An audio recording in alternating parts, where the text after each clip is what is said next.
How long are you going to keep this destinations closed? एक तरफ से तो आप दुनिया को कहते हो ना कि जम्मू कश्मीर को हमने नॉर्मलाइज किया है, दूसरी तरफ से आधा गुलमर्ग बंद है, आधा पहलगाम बंद है, दस पथरी बंद है, कितने और सारे डेस्टिनेशंस आपके बंद हैं। जब तक आप इन डेस्टिनेशंस को खोलोगे नहीं, आप नॉर्मलसी का क्लेम कर ही कैसे सकते हो? ये तो फिर आपकी फेलियर है।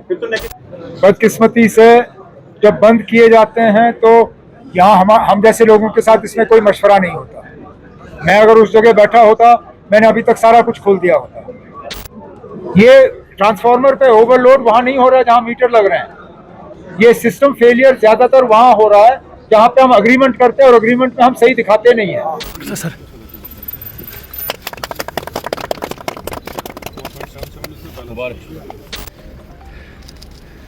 करो आपकी नहीं करो या मेरे साथ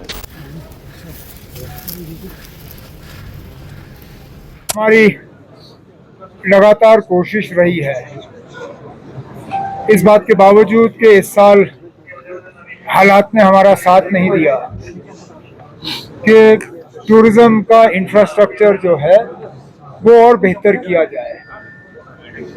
आज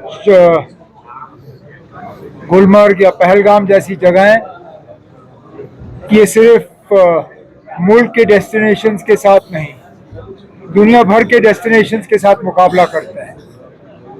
ये वो वक्त नहीं है जब हिंदुस्तान का टूरिस्ट जो है वो सिर्फ मुल्क के अंदर रहता था। अब हिंदुस्तान का टूरिस्ट जो है वो दुनिया भर जो है घूमने के लिए जाता है। तो ऐसे हालात में हमारी न सिर्फ जिम्मेदारी बल्कि एक तरफ से देखा जाए तो एक मजबूरी है कि हम अपने इंफ्रास्ट्रक्चर को ठीक करते रहें। और इसलिए गुलमर्ग में आज कुछ प्रोजेक्ट्स जो है उनका इनॉग्रेशन हुआ और कुछ प्रोजेक्ट्स के लिए जो है फाउंडेशन स्टोन रखे गए।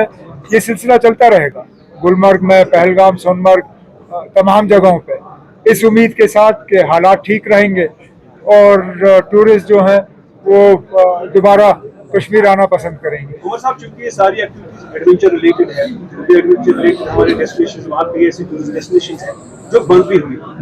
बर्फ वो तो अल्लाह ताला के हाथ में है, लेकिन गवर्नमेंट लेवल पर एडमिनिस्ट्रेशन गियर अप इंफ्रास्ट्रक्चर के हिसाब से, फैसिलिटीज के हिसाब से and open the doors destination. हम तो सिर्फ इंफ्रास्ट्रक्चर बना सकते हैं, बंद करने का फैसला ये हमारा नहीं है।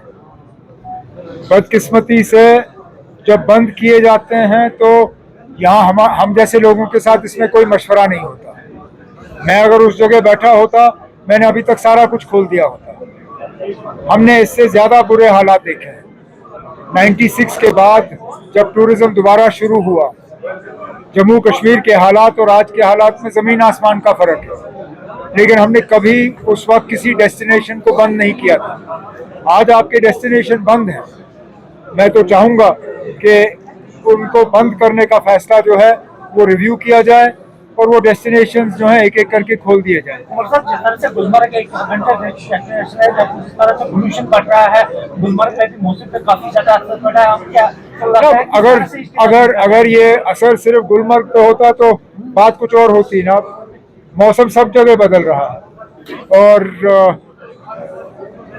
पूरे जम्मू कश्मीर में आज एक सूखा पड़ा हुआ है। लगभग 90% बारिश की कमी हुई है पिछले 1.5 महीने में, और अभी भी 20-22 दिसंबर से पहले कोई बारिश और बर्फ की गुंजाइश नजर नहीं आ रही। हमें कुछ अपने तरीके बदलने होंगे, इसमें हुकूमत को भी एक अपना रोल अदा करना होगा, लेकिन आम जो जम्मू कश्मीर के बाशिंदे हैं हमें भी अपने तरीके बदलने होंगे। पानी का सही इस्तेमाल, पानी को बचाने के तरीके, rain water harvesting, check dam जो पहले बनते थे जो आज बनते नहीं हैं, पोल्यूशन को कंट्रोल करना, इन सब चीज़ों पे जहां हुकूमत की जिम्मेदारी बनती है हमें अपनी जिम्मेदारी निभानी होगी। उसके साथ साथ जो जम्मू कश्मीर के बाशिंदे हैं उन्हें भी अपनी जिम्मेदारी निभानी होगी। अगर हम टूरिस्ट के हवाले से बात करेंगे, जो भी टूरिस्ट गुलमर्ग आता है उनको जो फैसिलिटीज यहाँ पे होटल बताइए ना, कौन सी फैसिलिटी उनको नहीं मिल रही है? Tourism Ministry, Government of India has been very helpful, and they continue to be. There is a problem with the closure of destinations that needs to be reviewed.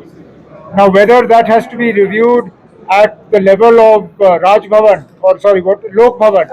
whether it has to be reviewed here or it has to be reviewed at the level of government of India, I'm not getting into. But somebody needs to take a decision and review it. How long are you going to keep these destinations closed?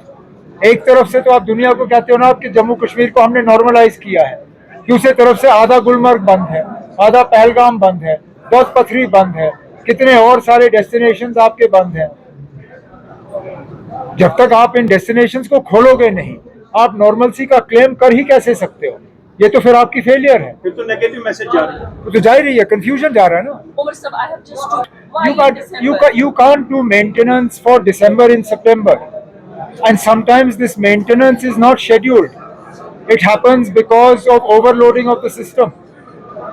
हम जब agreement करते हैं तो हम घर में 4 bulb दिखाते हैं और अग्रीमेंट करने के बाद हम घर में 10 हीटर लगाते हैं। सिस्टम आपका जल ही जाएगा। आप ईमानदारी से अपना लोड बताइए।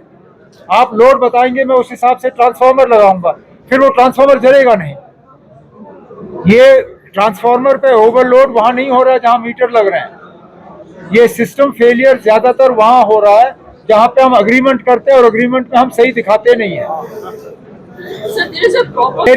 There are 2 things. One is regular load shedding. That is a compulsion because we are not able to supply as much electricity as people need because we don't get the revenue for the electricity that we supply. We run at a loss. Other is the repairs that have to be done. अब अगर transformer जल जाता है वो 1 घंटे में ठीक होता नहीं। सब पूछ रहे ना बर्फ पड़ी, हम कहते हैं अभी तो नहीं। लोग सब कहते हैं जब बर्फ पड़ेगी तब हमें बता दीजिए। Any positive side about statehood? वही से फिर बात है। पहले बर्फ पड़े ना, फिर स्टेटहुड की बात करेंगे।